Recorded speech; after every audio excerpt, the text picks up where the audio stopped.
Last night's slip was close, but not good enough. The Rockies could not score a single run that game.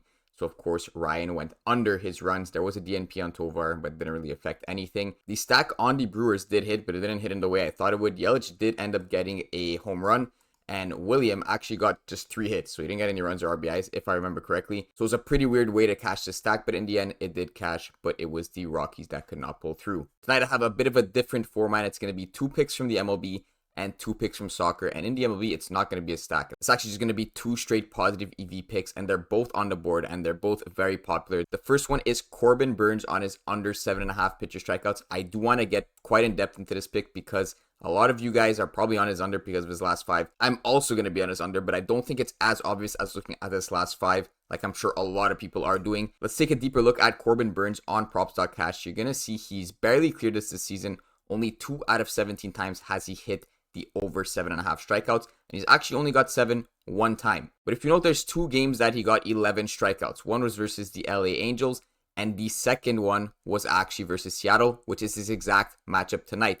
You also have to consider that Seattle's batters are the most likely to get struck out. They rank first in the last 15, first in the last 30, and first in the 2024 rankings for most strikeouts. So they are the team that gets struck out the most. And you can see a lot of these players here. Garver, 30.70% of the time he's getting struck out. And you'll see that across pretty much all their batters except Rojas and Crawford, who don't get struck out too often. And this is exactly why I'm saying this is not a good pick based on its last 5, because you can see in the one game they did play Seattle, he did clear a line. The last 5 does tell you the opponents, but if you're not looking into what their averages are for strikeouts, you're not going to get a full picture of this. Now, why do I like the under either way, despite the fact that they're going up Seattle, where last time he got 11 strikeouts? Well, because every sportsbook is still telling you there is juice towards his under, especially Pinnacle, who has juice all the way at minus 137. The higher the minus, the more likely it is for that to occur. So you can see unders juiced on every single sportsbook. The lowest is minus 120 on FanDuel. Caesars also has him at minus 137. So that is why I like this Burnes pick. It has nothing to do with his last 5. It all has to do with the juice, because that is pricing in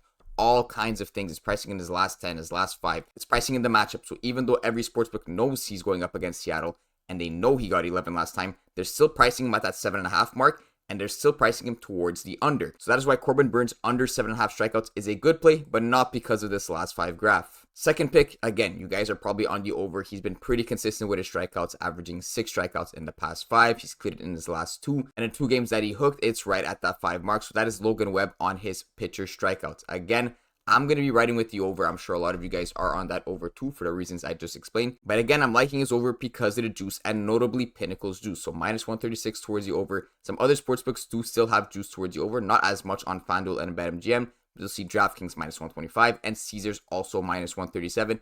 And his graph looks a lot more consistent, at least towards the second half of the season. He's been getting the 6 strikeouts line pretty consistently, and he's up against the Braves, and you could see their K percentage right here. In the last 30, they are top 5 easiest to strike out, and overall in 2024, they are top 8 team that is easiest to strike out. So overall, this matchup is much better than the Burnes matchup for the respective direction we're taking. But also the juice is looking good, so I'm going to go with Corbin Burnes under strikeouts, Webb over strikeouts. These are going to be the first 2 picks. Now in soccer, I'm going over the passes attempted prop, and you already know I'm going to stack. Now it's Argentina versus Ecuador. This is a quarterfinals match, but it's important to note that in Copa America, in the quarterfinals and I believe the semifinals, there is no extra time. So in the Euros, there's that 15 minutes extra time first half and 15 minutes extra time in the second half. That is a total of 30 extra minutes that could be played.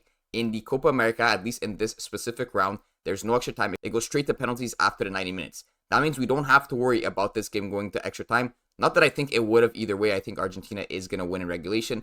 But if we're going with passes attempted, that could be something we're thinking about. Like, okay, if there is another 30 minutes and these are 2 players that are both not likely to get subbed off, we might want to go with the over passes. No, in this case, we're actually going to go with the double under. And both these guys are set too high. I'll show you that in a bit. But I am liking this matchup for the unders versus Argentina. Argentina should dominate this game, but we could see how these 2 players did in their previous matchups. So you can see versus Venezuela and Jamaica, which are both significantly worse teams than Argentina. Caicedo only got 35 passes and 38 passes respectively. He did clear versus Mexico, which is technically a better team than both these teams, but Argentina is much better than Mexico and is going to play a much heavier possession game. So I am liking how he did versus the previous matchups, and same thing for Hincapi here. He did clear versus Mexico, he did clear versus Jamaica, and he did not clear versus Venezuela. But look where he cleared, 31 and 32 passes. He has been set around like 34.5 passes versus these other teams.